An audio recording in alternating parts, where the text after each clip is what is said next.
Halo semuanya, ini adalah take ulang untuk video aplikasi integral karena yang sebelumnya bermasalah, ya. Mic-nya kacau banget ya. Di sini saya coba setting-setting mic yang ada di OBS. Saya menggunakan OBS untuk merekam. Mudah-mudahan settingan kali ini berjalan dengan lebih baik. Oke.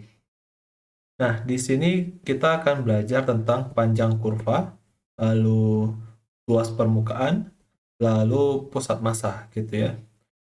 Nah, pertama kita akan mempelajari tentang panjang kurva dulu nih. Diberikan fungsi f dengan gambarnya misalkan seperti ini. Fungsi f ini anggaplah dia bisa diturunkan ya. Yang ini kondisinya tidak tertulis, jadi f ini terturunkan. Nah, kita ingin menghitung panjang kurvanya di AB. Caranya ya kita lakukan partisi lalu kita ambil garis lurus seperti di gambar berikut ya. Ups, ya, tracer ya. Seperti ini. Nah, kalau kita perbesar kayak gini ya. Dan di sini kalau kita lakukan partisi lagi, maka garis lurusnya akan diperbarui. Jadi seperti ini ya. Lalu lakukan partisi lagi, garis lurusnya juga diperbarui lagi, dan seterusnya. Nah, di sini kalian bisa lihat garis yang hitam ini akan sangat menyerupai dengan kurva aslinya gitu. Jadi panjangnya bisa kita atur, bisa kita dekati dengan garis miring ini. Ya, coba bandingkan kalau misalkan kita lakukan partisi seperti waktu menghitung luas atau volume ya, luas daerah sama volume. Di sini kita coba lihat ya. Nah, di sini saya coba gambar langsung ke layarnya, tapi nggak tahu bagus nggak ya. Saya nggak pernah langsung gambar di layar gitu ya. Kayak gini ya. Biasanya partisinya kan datar ya. Ups, hapus dulu. Ya, biasanya datar kayak gini kan. Kita ambil satu nilai di dalam partisi lalu partisinya ambil datar kayak gini. Nah, di sini eh berarti panjangnya, kalau kita ambil panjangnya ini, berarti panjang interval ini kan, kita sebut saja misalkan ini C, ini D gitu. Panjang yang ini tetap D min C. Nah, lalu kita lakukan partisi ke sini, ya, ke satu titik di sini partisi. Gitu. Ya. Nah, di sini misalkan ambilnya garis yang ini, sama yang di sini ambil garis yang di sini, gitu ya. Total garis ini sama garis ini ya juga sama kan, ini tetap C sampai D, berarti totalnya tetap D kurang C. Begitu juga untuk yang di sini dan di sini gitu. Jadi kalau kita melakukan cara partisi yang sama seperti waktu menghitung luas daerah maupun volume, ya kita ujung-ujungnya hanya mendapatkan panjang intervalnya saja yang tidak menggambarkan panjang dari si kurva yang kita inginkan. Oleh karena itu, sekarang partisinya bukan lagi garis mendatar seperti biasa. Kita ambil garis yang menghubungkan dari satu titik ke titik lain. Seperti ini. Gitu ya. Oke, di sini saya hapus dulu. Oke. Ya. Nah, jadi tadi kita sudah tahu ya bahwa garis yang miring-miring ini akan mendekati dengan panjang kurva yang asli. Jadi kita tinggal menghitung saja per ininya, per partisi panjang garis lurus ini dengan Pitagoras saja nih. Ini sudah segitiga siku-siku kan. Jadi di sini cukup sisi depan sama sisi samping gitu ya. Depannya adalah selisih Y, yang sampingnya selisih X gitu. Nah, selisih X-nya dibiarkan saja, lalu selisih Y-nya ini ya, fungsinya gitu. Ya, selisih dari fungsinya. Nah, karena fungsi ini terturunkan, berarti kita bisa memanfaatkan teorema nilai rata-rata untuk mencari suatu titik di antara mereka ini. Ya, sehingga turunannya di titik XK bintang ini sama dengan perbandingan delta Y sama delta X. Oke, nah di sini kita manfaatkan ini untuk disubstitusikan ke LK menjadi seperti ini.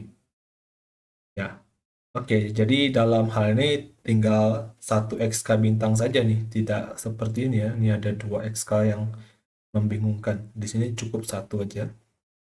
Sehingga kalau kita totalkan, panjang partisi ini, dan kita perbanyak partisinya, kita mendapatkan bentuk integral yang ini. Oke. Nah, di sini kita tulisnya dalam x dx gitu ya, karena tadi yang kita mainkan adalah fungsi dalam x. Nah, nanti kalau kalian mempunyai fungsi dalam y juga tidak masalah gitu ya. Nanti berarti di sini dibiarkan delta y, di sini jadi selisih fungsi dalam y gitu. Itu juga bisa. Nah, next kita masuk ke luas permukaan benda ya. Benda putar sekarang, luas permukaan benda putar, bukan luas daerah lagi, oke?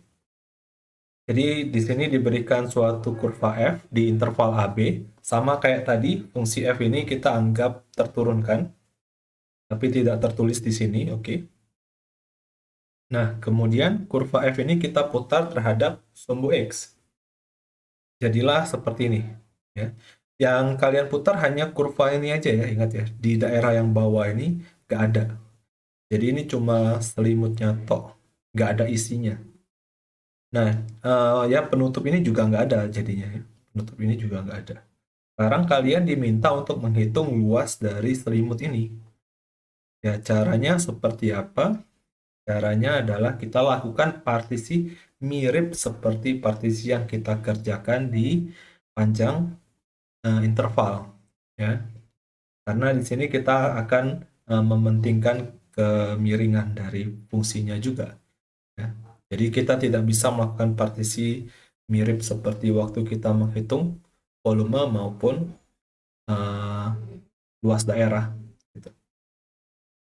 Nah, jadi ini kita lakukan partisi, lalu tarik garis lurus sama seperti panjang interval tadi. Lalu garis-garis lurus ini juga kita coba ikut putarkan terhadap sumbu X, sehingga mendapatkan bentuknya seperti ini ya. Nah, jadi masing-masing partisi kalian akan mendapatkan bentuk kerucut terpotong yang luas daerahnya, luas selimutnya tok tanpa penutup, itu bisa kalian hitung dengan formula ini.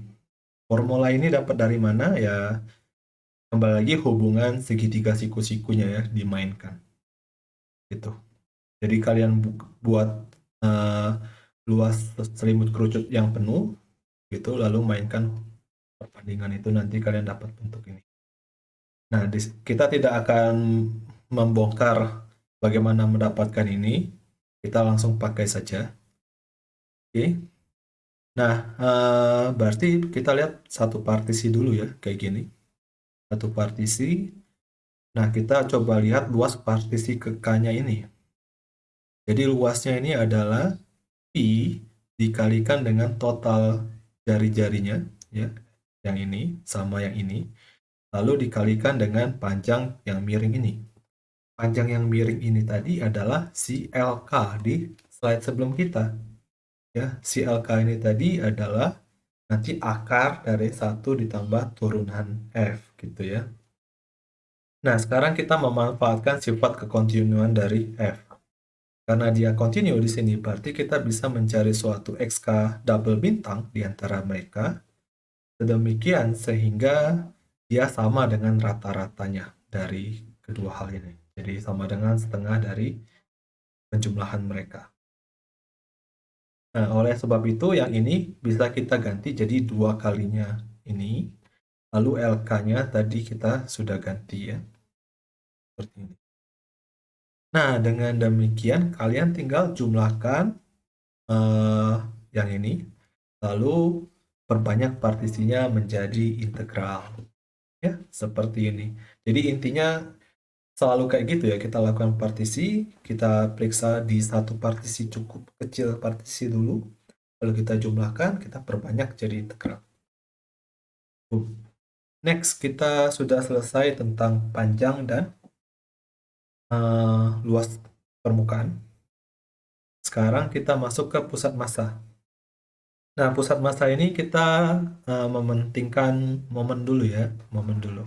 Jadi misalkan ada suatu benda M ya berada di titik X. Nah, kita mau lihat hubungannya benda ini terhadap titik A gitu ya. Jadi misalnya kayak gini nih. Anggap aja kalian punya suatu penggaris gitu. Lalu di sini adalah titik A. Kalian taruh apa gitu ya, kayak jarum atau apa gitu ya. Lalu di sini dia masih diam nih, garis ini ya, benda ini ya. Lalu kalian taruh benda bermasa M di suatu sisi gitu. Dan tentu ini akan berputar turun kayak gini kan. Ya, sama juga kayak gini ya. Jadi eh, ini tadi ditaruh benda M di sini. Lalu eh ya dia akan berputar ya, turun ke sini gitu. Di sini ada tumpuannya, kayak ada tumpuannya gitu. Anggaplah kayak jungkat-jungkit gitu lah ya. Jungkat-jungkit lagi diam gini, lagi diam jungkat-jungkitnya, lalu kalian duduk di salah satu sisi. Pasti yang bagian kalian duduk akan turun kan? Ya kira-kira seperti itulah analoginya. Nah, kalau X-nya berada di bagian yang lebih positif daripada A, yang lebih besar daripada A, maka kita sebut ini momen positif ya. Jadi kalau dianya berada di sebelah kiri dari A, kita sebut sebagai momen negatif. Karena perputarannya tentu akan tergantung dengan besaran momennya. Kalau positif dia akan sejajar, kalau negatif dia akan uh, sorry, kok sejajar. Kalau positif dia akan searah dengan jarum jam, kalau negatif dia akan berlawanan arah jarum jam. Gitu ya. Oke, nah kalau misalnya ini ada banyak nih masanya ya di suatu jungkat-jungkit gitu ya, kayak jungkat-jungkit gitu banyak dikasih masa M1, M2, M3 sampai Mn. Lalu kalian lihat tumpuannya di A di sini ya. Nah, kalian bisa menghitung momen masa masing-masing benda nih. M1 dikalikan X1 kurang A, lalu M2 dikalikan X2 min A, dan seterusnya. Kalau kalian jumlahkan mereka semua itu akan menjadi total momen dari keseluruhan massa ini. Nah, kalau total momennya ini positif, berarti dia akan berputar searah jarum jam. Dia akan jatuhnya di sini. Kalau dia negatif, dia akan berputar berlawanan arah jarum jam. Jadi dia akan jatuhnya lewat sini, gitu ya. Nah, kalau dianya seimbang, itu terjadinya berarti saat momennya, total momennya itu nol, gitu. Jadi kalau total momennya ini nol, dia seimbang. Dia tidak akan jatuh ke kanan atau jatuh ke kiri. Oke.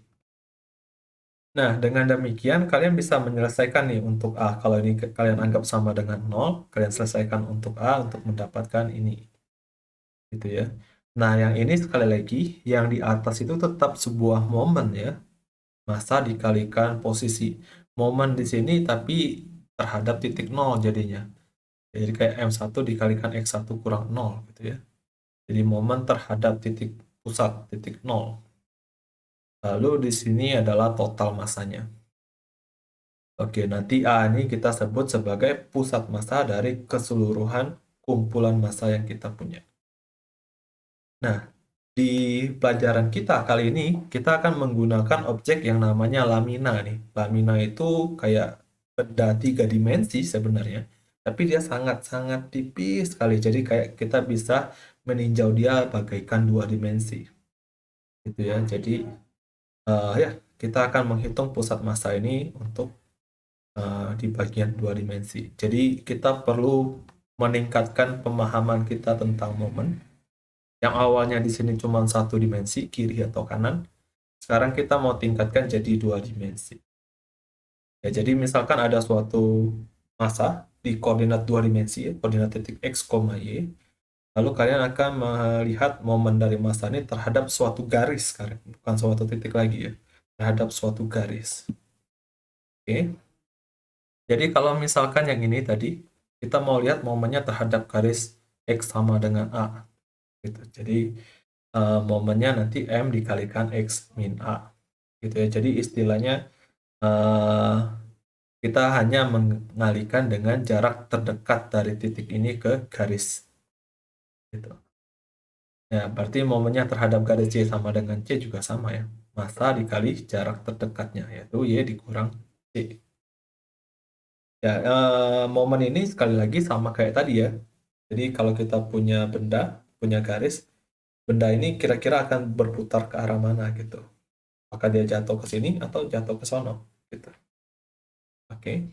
Sama aja kayak yang tadi intinya. Nah, Misalkan kalian diberikan suatu lamina yang wilayahnya bisa diatur oleh fungsi fx kayak gini misalnya, ya. Nah, kalian mau mencari pusat masanya si dia ini siapa? Ya, kita belum tahu ya, tapi kalau ada kita sebut aja namanya adalah X bar dan Y bar. Jadi ini adalah pusat massa si dia ini. Di mananya kita belum tahu. Kita beri nama aja dulu. Oke. Nah, sama seperti biasa kita lakukan partisi dulu.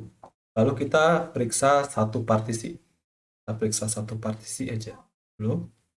Nah, kita anggap partisi yang ini sangat tipis sekali sehingga pusat massa dia ini langsung berada di tengah dari eh, si partisi ini, yaitu di XK, setengahnya dari tinggi kurva. Gitu ya. Ya, jadi setengahnya dari fx gitu. Oke. Jadi ini adalah pusat massa dari si partisinya. Kemudian kita mau melihat momen dari si partisi ini terhadap garis X sama dengan si pusat massanya ini. Nah, jadi kita akan lihat dia di X sama dengan X bar. Posisinya di mana X sama dengan X bar kita nggak tahu. Bisa saja di kiri ini, bisa saja di kanannya. Gitu ya. Tapi apapun posisinya, kita tahu ya, kalau definisinya pasti massa si partisi dikalikan selisih jaraknya, yaitu XK bintang kurang X bar. Begitu juga untuk yang Y ya. Ya. Nah, Y di sini hati-hati koordinat untuk titik pusat massanya si partisi ini adalah setengah fx. Jadi kita masukkan di sini setengah fx ya. Dikurangi sama Y barnya. Nah, untuk mencari M-nya ini bagaimana? Ya, kalau biasanya kan kita punya massa itu ada massa jenisnya istilahnya. Kalau benda 3 dimensi nanti massa jenisnya itu massa dibagikan dengan volume. Nah, tapi karena kita di sini bekerjanya di lamina yang kita notabene tipis sekali, maka massa jenis ini lebih ke massa dibagikan dengan luas gitu. Ya. Ya, jadi kalau kita mau menghitung massanya berarti kita menghitung luas dari partisi ini dikalikan dengan massa jenisnya si partisi.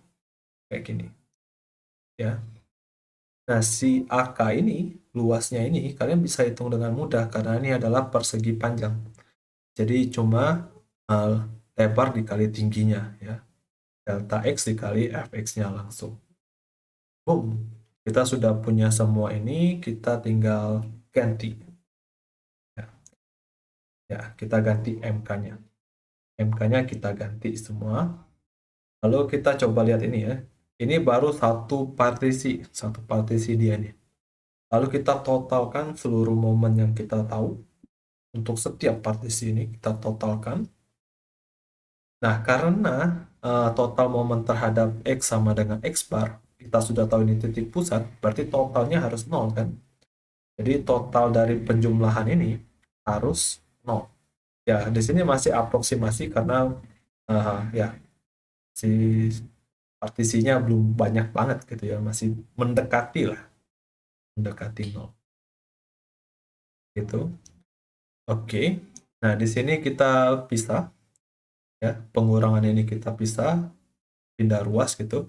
Lalu kita sendirikan X barnya. Jadi seperti ini. Nah, tinggal kita perbanyak partisinya menjadi integral. Ya, ini adalah titik pusatnya kalau kita lihat di X ya, X sama dengan X bar.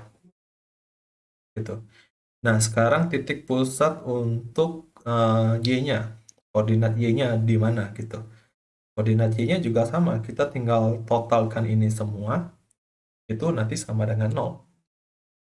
Lalu ya dengan cara yang serupa kalian akan mendapatkan bentuk yang seperti ini. Ya di sini fx-nya kuadrat ya karena nanti di sini fx dikali fx. Jadi kuadrat ada setengahnya di depan gitu. Nah, di sini massa jenis itu ya massa jenis di sini masih mungkin saja bergantung dengan X gitu. Jadi kalau ada lamina, bisa saja yang di kiri itu massa jenisnya misalnya 1, yang di kanan massa jenisnya 2, bisa berbeda. Ya, misalnya komponennya yang di sebelah kiri itu masih baja, yang sebelah kanannya udah kayu gitu ya, kan pastinya beda masa jenisnya. Nah, oke. Nah, sekarang kita akan melihat istilah ya, istilah. Jadi di sini kita namakan dengan MY per M, yang ini MX per M. Loh, ini X bar, kenapa ini pakai Y, Pak? Kok menyusahkan? Ini Y bar, ini kok MX gitu. Kok ini jadi beda gitu, kok jadi silangan kayak gini.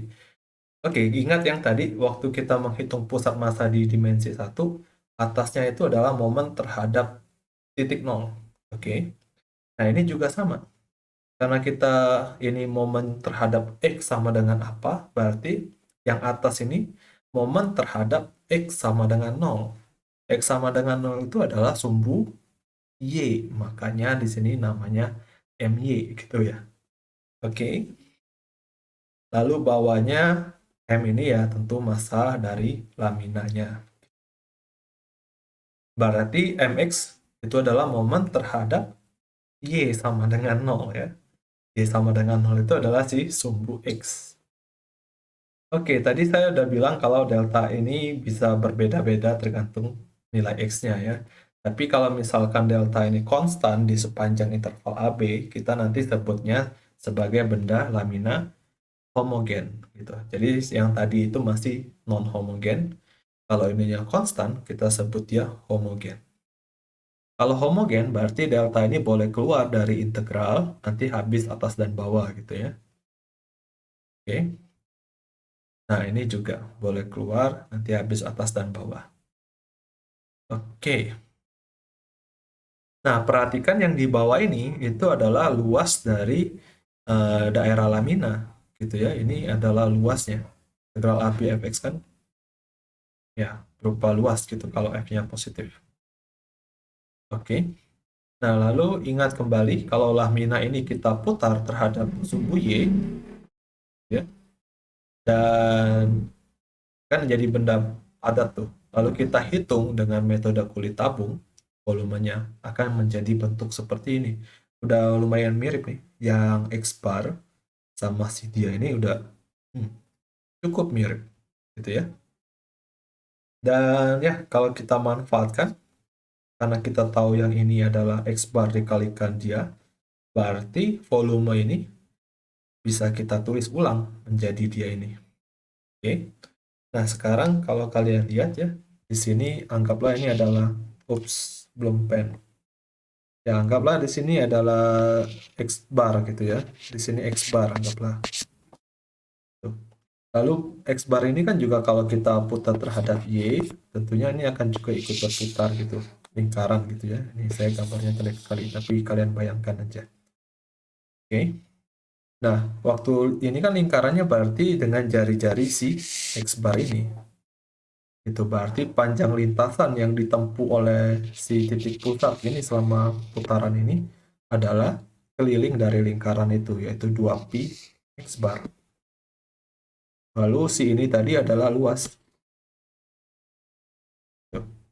Dan ternyata ada di teorema Pappus mengatakan kalau misalkan ada suatu wilayah R, ya, jadi ini kalian bisa anggap kayak suatu eh, wilayah R, gitu ya, wilayah R. Lalu ada suatu garis L yang di mana ini tadi contohnya adalah si sumbu Y, garis L. Dan ya, wilayah R ini dan si garis ini tidak berpotongan dulu syaratnya.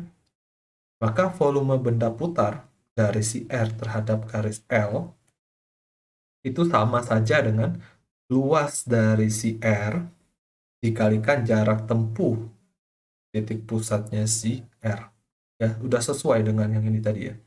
2πx bar dikalikan luasnya. Kira-kira seperti itu. Ya, ini untuk materinya kita masuk ke contoh. Jadi di sini kita menghitung panjang kurva, diberikan kurvanya ini, ya, Y sama dengan X pangkat 3 per 2. Gambarnya ini ya, berarti kita menghitung dari sini sampai ke atas ini tuh. Ya, kalau kalian mau menggunakan rumus yang tadi, ya rumus gitu. Tapi saya harapnya kalian kerjanya dengan pemahaman yang sudah oke sekarang. Ya. Kalian misalkan fx-nya itu adalah x pangkat 3/2, lalu kalian perlu turunannya dan tinggal dimasukkan saja, gitu ya. Tinggal dimasukkan saja. Di sini kan perlu turunannya kan. Turunannya diganti kuadrat gitu ya. Nah, di sini kita perlu substitusi. Nah, waktu melakukan substitusi ini harap diperhatikan eh, dari dunianya X menjadi dunia yang baru ini, kalau bisa jangan ada X yang tertinggal di dalam ini. Semuanya langsung berubah jadi U. Lalu jangan lupa ganti batasnya. Ya. Jadi jangan ditinggalkan 1, 2 di sini. Lalu nanti dibalikan ke X baru dipakai lagi. Nah, itu tidak boleh. Itu penulisan yang salah. Gitu ya. Jadi waktu menggantikan jadi U ya tentu batasnya juga ikut diganti. Gitu. Oke. Nah, lalu tinggal diintegralkan dan ya tinggal dihitung saja. Nah, di sini sekali lagi kalian boleh juga memandangnya terhadap sumbu Y dengan GY-nya kalian tulis sebagai Y pangkat 2/3 jadi ya. Dan hitung yang ini. Gitu. Oke. Nah, kemudian untuk luas permukaan di sini contohnya sama kayak di buku ya, biar saya bisa langsung kopas gambarnya. Oke. Eh, ya, di sini perputarannya terhadap sumbu X, dan karena di buku tidak memberikan counterpart untuk partisi terhadap sumbu Y, kalau perputaran terhadap sumbu X, jadi sementara ini kita kerjanya untuk partisi terhadap sumbu X saja ya. Jangan terlalu dipusingkan, karena di contoh kemarin waktu luas daerah sama volume bisa dua arah, Pak. Bisa yang X, bisa yang Y. Kenapa ini enggak? Sebenarnya bisa. Sebenarnya bisa, tapi ya kita sesuaikan di buku aja lah ya. Oke, gitu. Ya, jadi di sini kita perlu turunannya satu, terus 1 kali turunan tinggal dimasukkan aja. Nah, seperti ini, dan kita lakukan substitusi lagi. Dan mengingatkan waktu melakukan substitusi batasnya juga ikut diganti. Nah, di sini pusat massa ya. Pusat massa yang homogen. Homogen berbentuk setengah lingkaran seperti gambar ini. Ya, kurvanya tentunya kurva bersama lingkaran yang bagian atas saja, yaitu akar yang positif. Seperti ini ya. Nah, untuk momennya terhadap sumbu Y, berarti kita menghitung ini ya. Momennya masih bergantung dengan massa jenis tentunya. Jangan ditinggalkan massa jenisnya. Ya, karena nanti kan perlu massa dikalikan jarak. Bentuknya kayak gitu. Ya, walaupun delta ini nanti konstan sih. Nah, di sini tinggal diganti, lakukan substitusi saja, nanti hasilnya 0. Oke. Lalu momen terhadap sumbu X-nya. Kita hitung. Ya, di sini enak ya, kuadratnya jadi akarnya habis gitu. Kuadrat min X kuadrat. Ya. Jadi seperti ini. Lalu untuk menghitung massanya, karena nanti bentuknya integral dari ini ya. Kalau kalian pakai integral nanti bentuknya integral dari min a akar a kuadrat min x kuadrat dx. Nah, karena kita belum masuk ke teknik pengintegralan, mungkin ya kita anggap belum tahu di sini ya. Mungkin juga sudah beberapa udah tahu cara mengintegralkan ini. Tapi ya kita anggap ini kita belum tahu dulu. Jadi untuk menghitung masanya cukup dengan massa jenis dikali luas. Luasnya mudah karena ini bentuk dasar ya, setengah lingkaran. Jadi cukup luas lingkaran pi a kuadrat dibagi 2 gitu. Nah, jadi masanya seperti ini. Ups, ini merahnya belum terhapus ya. Oke. Nah, dengan demikian kalian bisa mencari X barnya dan Y barnya. Nah, ini belum selesai nih. Karena yang diminta adalah pusat massa. Pusat massa itu berupa titik nantinya. Jadinya kalian jawab sekali lagi. Jadi pusat massanya adalah seperti ini. Ditulis ulang sebagai titik. Oke, kira-kira seperti ini. Ya, Ya, contohnya sampai di sini dulu ya. Mudah-mudahan video kali ini suaranya lebih oke dan tidak ada noise. Oke, nah sekian dulu. Sampai jumpa di pertemuan selanjutnya. Bye-bye.